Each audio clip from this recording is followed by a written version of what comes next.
오늘부터 느헤미야의 말씀을 보도록 하겠습니다. 에스라에 이어서 느헤미야를 보는 것은 사실은 당연한 이유가 원래 이 두 성경이 한 권의 책이었기 때문입니다. 누가복음과 사도행전이 한 권의 성경이었던 것처럼 이 두 성경도 원래는 한 성경이었는데 세월이 좀 지나면서 두 권으로 나뉘어졌습니다.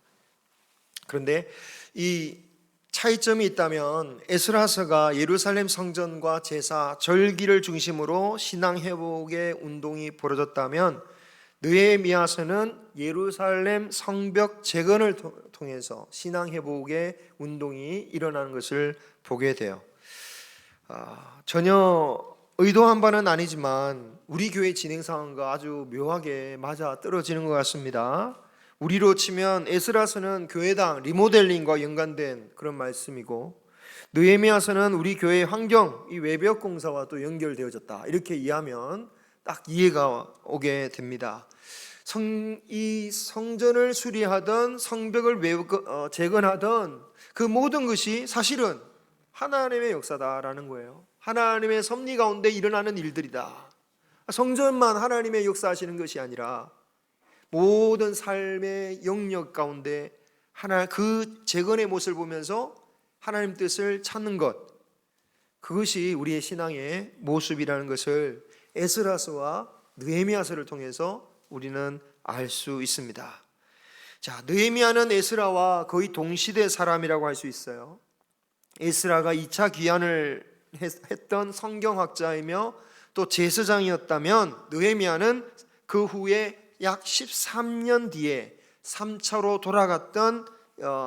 돌아가서 유다를 다스린 총독이었습니다.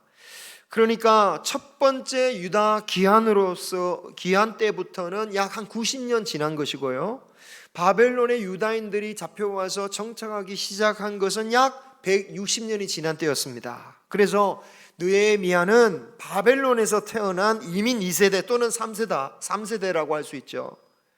그쯤 되면 자기 민족의 정체성을 잃어버릴 만도 하지만 이 유다인들이 또 특징이 있잖아요. 디아스포라를 통해서 말씀을 지키고 전통을 지키면서 그들의 정체성을 잊지 않았습니다.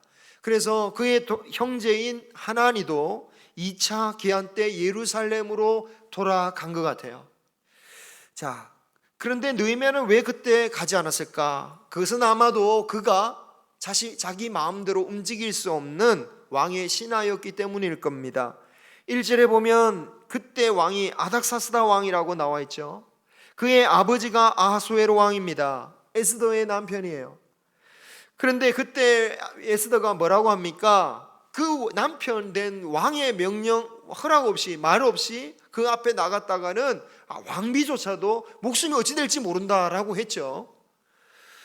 왕에게 나아가는 것만 문제가 되는 게 아니라 왕의 영역에서 벗어나는 것도 문제가 되겠죠. 허락 없이. 하물며 신하가 왕의 허락도 없이 다른 나라로 갈 수는 없는 것입니다. 왕이 허락해 줘야 되는 거예요. 그는 왕의 술잔을 받아 올리는 일을 했습니다. 이것은 특별한 신임을 받아야만 할 수 있는 일이라고 하죠. 거의 매 시간마다 술을 마시겠죠. 물이 안 좋으니까. 그 지역은 예수님도 술을 계속 포도주를 마셨으니까 그 지역은 어쨌든 매 시간마다 술을 먹게 되어 있습니다. 그걸 생각해 보면 술 관원장보다 더 가까이에서 왕을 보필하는 사람은 그렇게 많지 않았을 것이라고 보여지죠. 동서고금을 막론하고 실제적인 권력은 어디에서 옵니까? 솔직히 요즘 우리나라나 외국을 봐도 마찬가지지만 그 최고 권력자와 얼마나 가깝냐, 꼭 직분의 문제가 아니라 사실상 가장 가까운 사람이 가장 힘이 있는 경우가 많습니다. 솔직히 지금 현대에 있어서는 그것을 비리로 규제하는 이 현대 민주국가에서조차도 현실적으로는 막강한 힘을 발휘할 때가 많은데, 고대 절대 군주국가에서 그것은 아마도 이 수를 따르는 이 느헤미야의 권력은 아마 아주 막강했을 것 같아요. 그러니까 요셉만큼은 아닐지라도 바벨론 최고 권력청으로서 얼마든지 정말 떵떵거리면서 그곳에서 살 수 있는 사람이었다라는 겁니다. 하지만 느헤미야는 그렇게 사는 것에 만족하지 않았습니다. 다른 것에 소망을 두었어요. 그가 소망을 둔 곳은 어디입니까? 하나님께서 약속하셨던 땅, 반드시 너희들 포로에서 벗어나서 돌아가게 하리라고 했던 그 하나님의 약속의 땅이었습니다. 우리는 느헤미야의 모습을 통해서 우리는 무엇을 소망해야 되며 무엇을 바라보며 살아가야 되는지를 깨달아야 됩니다. 우리 역시 바라야 할 땅이 뭡니까? 어디입니까? 우리가 바라봐야 할 나라가 어디 있습니까? 그것은 하나님 나라입니다. 하나님 나라. 그런데 제가 하나님 나라를 말씀드릴 때 꼭 두 종류로 말씀을 드려왔습니다. 그죠? 꼭 두 종류로 말했습니다. 영원히 멸망하지 영원히 있을 영원한 하나님 나라, 우리가 죽어서 가는 소위 우리가 천국이라 부르는 그 나라와, 그리고 이 땅에서 이루어야 할 하나님 나라가 있다. 우리가 하나님 나라를 향하여 소망을 가질 때 이 두 나라를 다 소망해야 된다라는 거예요. 죽지 않을 영원한 천국만 소망할 게 아니라, 그뿐만 아니라 이 땅에 이루어져야 할 하나님 나라를 소망하면서 살아가야 된다라는 겁니다. 왜냐하면 이 두 가지 소망이 결국은 한 가지로 연결되어 있어요. 즉, 이 땅에서 하나님 나라를 위한 소망이 있고, 그 나라를 구하고 그 나라를 위해서 이루어가는 사람이 결국 어디에 갑니까? 영원한 하나님 나라 가는 거예요. 이 땅의 하나님 나라에 대해서 아무 관심이 없는 사람이 영원한 하나님 나라로 갈 수 있는 게 아니에요. 이 땅의 하나님 나라를 바라보면서, 이 땅에 이루어져야 할 그 하나님 나라를 바라보면서 수고하고 순종하며 그 길을 가는 사람, 그 길을 가는 게 십자가의 길이고 그것이 생명의 길이고, 그 사람의 영원한 하나님 나라에 간다. 그래서 우리가 하나님 나라를 소망한다는 말은 이제 두 가지 면에서 생각할 줄 알아야 되는 겁니다. 영원한 하나님 나라가 있고, 이 땅에 이루어져야 할, 하나님이 이 땅에 이루시고 싶은 그 하나님 나라, 먼저 그 나라와 그 일을 구하라 했던 그 나라를 우리는 또 소망하면서 살아야 된다라는 거예요. 구약시대는 이 생각이 불분명했습니다. 영원한 하나님 나라에 대한 구체적인 말씀이 주어지지 않았기 때문에 그 유대교 정통 학파 중에 사두개파 같은 경우는 천국에 대해서 믿지 않았어요. 그냥 이 땅에 있는 것만 하나님의 나라라고 생각했단 말이죠. 그래서 예수님께 막 반발을 하죠. 천사가 있으면 죽은 다음에 누구의 부인이 진짜 부인이냐 이러면서 막 그에 대해서 반발했던 거예요. 그러나 분명히 구체적으로 드러나지 않았다고 나타내시지 않았던 건 아닙니다. 하나님이 약속하신 가나안 땅, 즉 예루살렘과 유다 땅을 통해서 하나님의 백성은 자신이 애굽에 있든 또는 광야에 머물든 바벨론에 있든 자기가 있는 곳에 있어야 되는 것이 아니라 하나님이 약속하신 땅에 머물러야 되는 종족임을, 그 민족임을 하나님은 말씀하셨어요. 그리고 그 하나님의 나라라는 것은 꼭 이 땅에, 그 땅에 있던 가나안 땅만을 말하는 게 아니었음을 말하는 건 뭡니까? 비록 이스라엘 백성이 요단강을 건너서 하나님의 젖과 꿀이 흐르는 땅에 머물러 있지만, 그들이 진정 머무는 곳이 하나님 나라가 되게 하기 위해서는 어떤 일을 해야 됩니까? 하나님의 백성으로서의 삶을 살아가야 돼요. 하나님의 뜻을 이루면서 살아가야 돼요. 그래야 그 젖과 꿀이 흐르는 땅이 하나님 나라가 되는 거였습니다. 만약에 그 땅에서 하나님 나라의 백성으로서 살지 못할 때 어떤 일이 벌어집니까? 그 어떤 일이 벌어지는지를 바벨론의 포로 생활하면서 유다 백성들이 처절히, 이스라엘 백성들이 처절하게 느꼈던 거예요. 그냥 그 땅에 머무면 되는 게 아니에요. 하나님의 뜻을 이루며 살아가야 그곳이 진정한 하나님의 나라가 되는 것이고, 하나님께서 인정하시는 주의 백성이 된다라는 것을 하나님은 구약시대에도 계속해서 말씀하여 주셨다라는 거죠. 그러므로 구약시대의 성도들도요, 하나님께서 약속하신 땅을 소망하는 동시에 그 땅에서 하나님의 뜻을 이루며 살아가야 된다는 것을 계속해서 하나님 말씀을 통해서, 선지자를 통해서 배워왔다라는 거예요. 비록 불분명할지라도 구약의 신앙도 결국은 신약을 살아가는 우리의 신앙과 하나도 다를 게 없었다라는 거예요. 신약 시대를 살아가는 우리가 복된 이유가 있다면 이 하나님의 나라의 의미가 더 분명해졌다라는 거예요. 그죠? 예수님의 말씀을 통해서, 신약 시대를 통해서 분명해졌습니다. 그래서 우리가 가져야 할 소망은 명백해야 됩니다. 분명하게 영원한 하나님 나라를 소망하는 것과 동시에 이 땅을 살아가는 하나님 나라에 대한 소망을 가지고 살아야 된다라는 겁니다. 이것이 느헤미야의 소망이기도 했어요. 그래서 그는 하나님 나라의 땅에 대한 소식이 너무너무 궁금한 거예요. 그런데 돌아온 형제의 하나님으로부터 들은 소식은 실로 가슴을 치는 소식이었습니다. 유다에 살고 있는 그 백성들의 고생이 이루 말할 수 없었다라는 거예요. 성전은 완공되었습니다. 에스라서를 통해서 우리가 배웠죠. 그리고 에스라는 거기 있어요. 에스라가 있는데 문제는 아직 성벽이 예전에 무너진 채로 그대로 있고 150년 전, 160년 전에 무너진 대로 그대로 무너져 있다는 거예요. 어찌 됐겠습니까? 몇 년만 지나도 산에 막 수풀이 나가는데 막 그 예루살렘 성이 그냥 성 같지가 않은 거예요. 돌무덤이에요. 그냥 돌무덤처럼 무너져 있는 거예요. 그리고 성문들은 아직도 불에 탄 채로 160년에 또 그들이 불에 타버린 그대로 부서진 채로 그대로 방치되어 있다라는 거예요. 그럴 수밖에 없었던 이유가 있죠. 에스라가 있어도 이 주변의 민족들이 성벽을 못 쌓게 했어요. 그 아닥사스다 왕에게 귀고를 해서 이 성벽을 쌓으면 반역한다. 성전은 몰라도 성벽을 쌓으면 안 된다. 귀고를 하니까 쌓고 싶어도 쌓지를 못하는 거예요. 그러니 주변 민족들은 이 예루살렘 주민들을 조롱하고요, 위협하면서 괴롭히는 거예요. 자기 마음대로 드나드는 거예요.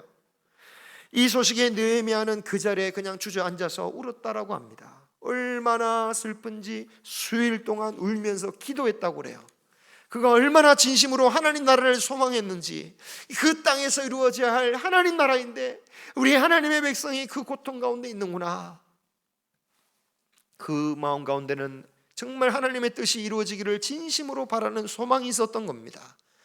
우리에게도 하나님의 뜻이 이 땅 가운데에서 이루어지기를 바라는 간절한 소망이 있어야 됩니다.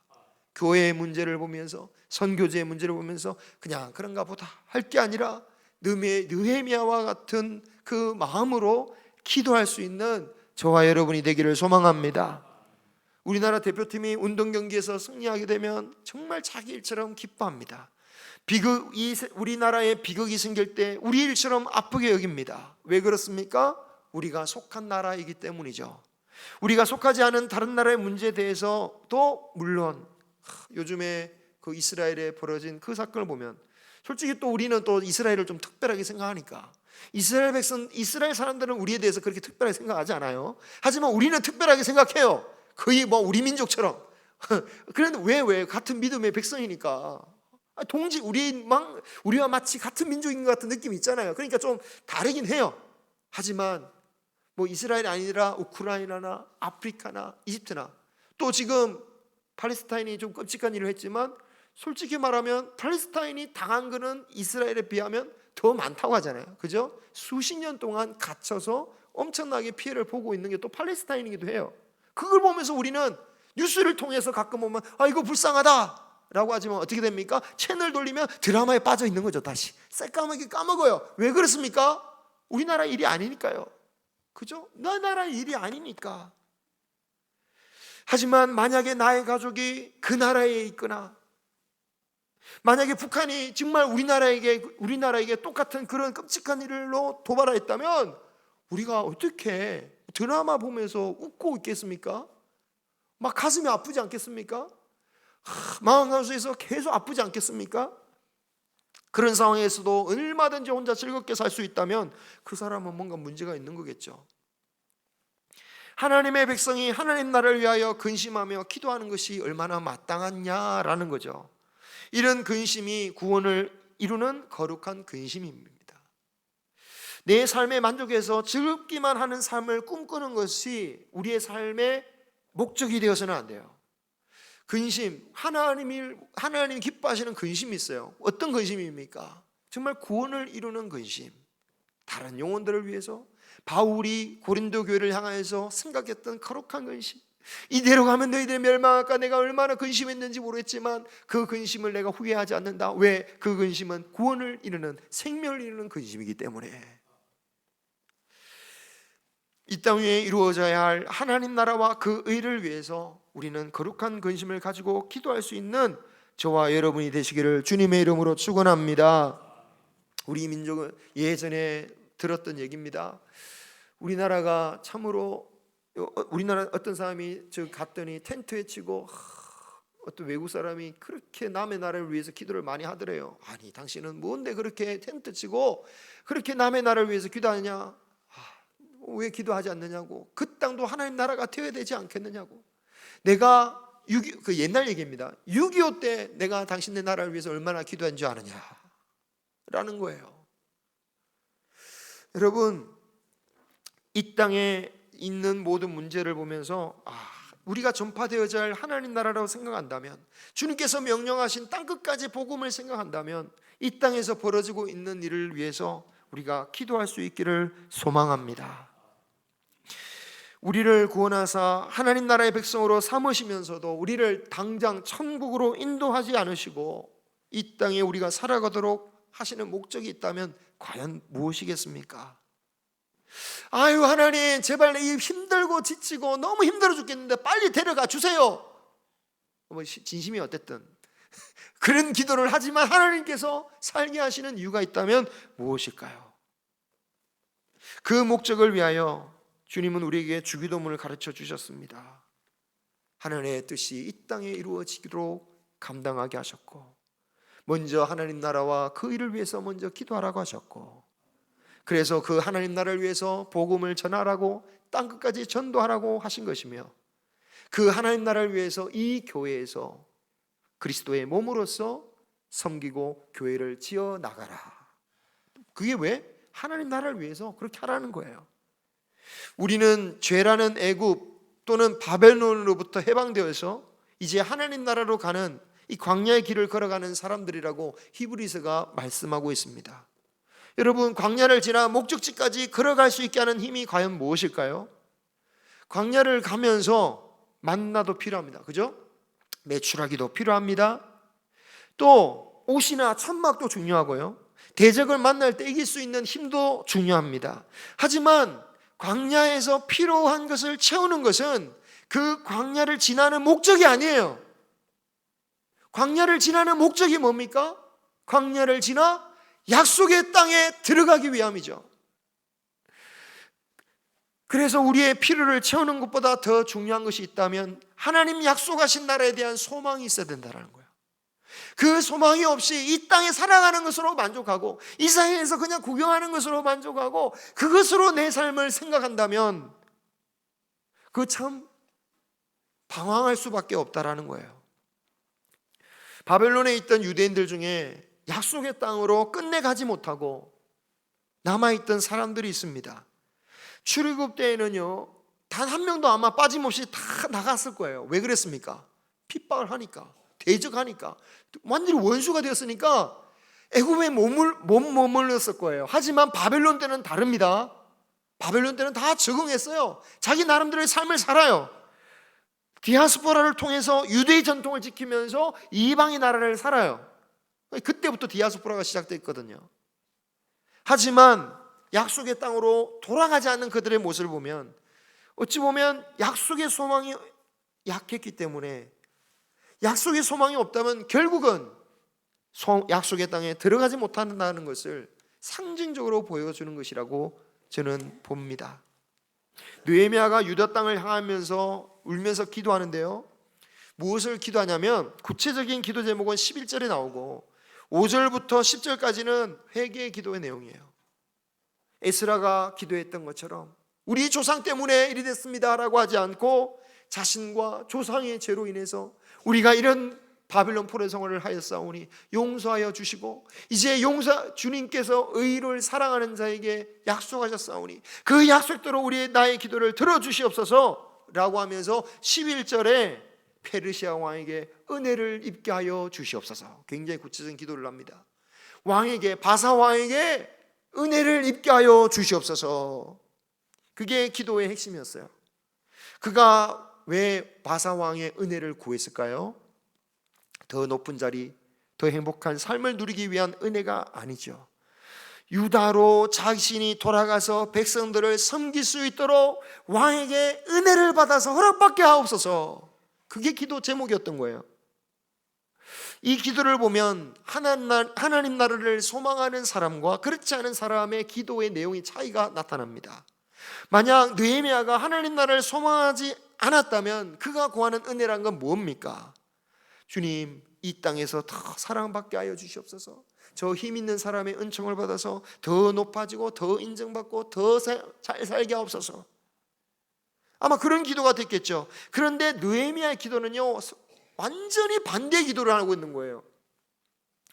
결과적으로는 정반대 기도를 한 셈이에요. 왜 그렇습니까? 지금 은혜를 받게 해달라는 목적은 자신이 그 황폐해진 예루살렘으로 가서 그 일을 할 수 있도록 위해서 기도해야 되는 거잖아요.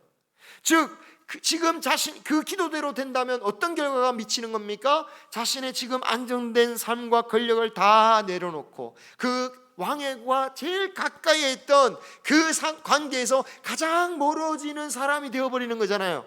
권력으로부터 멀어지고 안정된 삶으로부터 멀어져서 화려한 왕궁을 떠나서 저 황폐하고 고통받는 백성들과 함께 거하며 고된 하나님의 일을 해야만 한다라는 거죠. 하나님 나라의 소망을 가진 사람은 자신의 지금 삶의 과정에 그 복을 바라기보다는 하나님 나라를 위하여 어떤 일이든 간구하고 수고하고 그것을 각오하는 사람이라고 나타나는 것입니다. 그래서 하나님 나라를 이루기 위해서 만나는 고난이나 어려움을 이상하게 여기지 않아요. 여러분, 우리가 상식적으로 개인적인 사업을 한다, 계획을 한다, 그러면 누구나 어려움이 있을 거야, 괴로움이 있을 거야, 다 예상을 하잖아요. 그 어려움을 당할 것을 예상하고 준비하는 것처럼 하나님의 나라를 위해서 내가 각오하고 결단하면서 닥치는 어려움에 대해서 이상하게 생각하지 않고 하나님, 그걸 이길 힘을 주시옵소서라고 기도하는 거죠. 그런데 하나님 나라의 소망이 없다면, 오직 자신의 평안과 바벨론 삶에 대한 관심이 있다면 이 어려움이 와서는 안 되는 거예요. 기도할 때, 그죠? 자신의 기도의 목적 자체가 평안인데 평안을 깨는 게 오니까 당황하고, 하나님이 나의 기도를 들어주시지 않는 거구나 라고 생각을 하는 겁니다. 사랑하는 성도 여러분, 하나님 나라에 대한 소망을 가진 사람은 거룩한 근심을 하되 시험이 올 때 당황하지 않습니다. 하지만 바벨론의 평안한 삶에 머물고자 하는 사람은 시험 자체를 이해할 수가 없는 거예요. 왜? 그의 기도의 목적은 시험이 와서는 안 되는 거예요.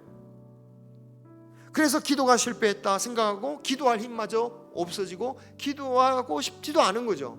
내 기도대로 했으면 좀 뭔가 평안해야 되는데 기도 하나도 평안하지 않으니까. 사랑하는 성도 여러분, 우리의 소망은 어디에 있습니까? 우리의 소망이 이 땅에서 여행하면서 건강하게 오래 사는 것이라면 우리는 반드시 시험에 들 수밖에 없다는 것을 기억하십시오. 우리가 이 세상 광야를 지나 영원한 나라를 소망하고 그 나라의 뜻을 이루는 데 사는 데 소망을 가져야 합니다. 그 광야의 길에서 때로는 목이 마를 때가 있는 법이죠. 그죠? 하나님이 인도하시면서 목을 마르게 만드셨어요. 때로는 대적이 공격해 오기도 하셨습니다. 하지만 그것은 낭망할 일이 아닙니다. 왜? 그 광야가 우리의 목표가 아니기 때문이죠. 우리의 관심, 우리의 소망, 우리의 기도가 하나님 나라에 있기를 간절히 소망합니다. 하나님 나라, 영원한 하나님 나라와 이 땅에 이루어지는 하나님 나라, 작게는 교회며 가정이며 또한 이 우리의 복음 선교하는 선교사님을 위해서, 또 이 세상의 모든 복음이 없어서 또는 복음이 있어도 욕망에 가려져서 처참한 이 세상을 위해서 이 마지막 시대에 깨어서 기도할 수 있는 저와 여러분이 되시기를 주님의 이름으로 축원합니다. 기도하겠습니다.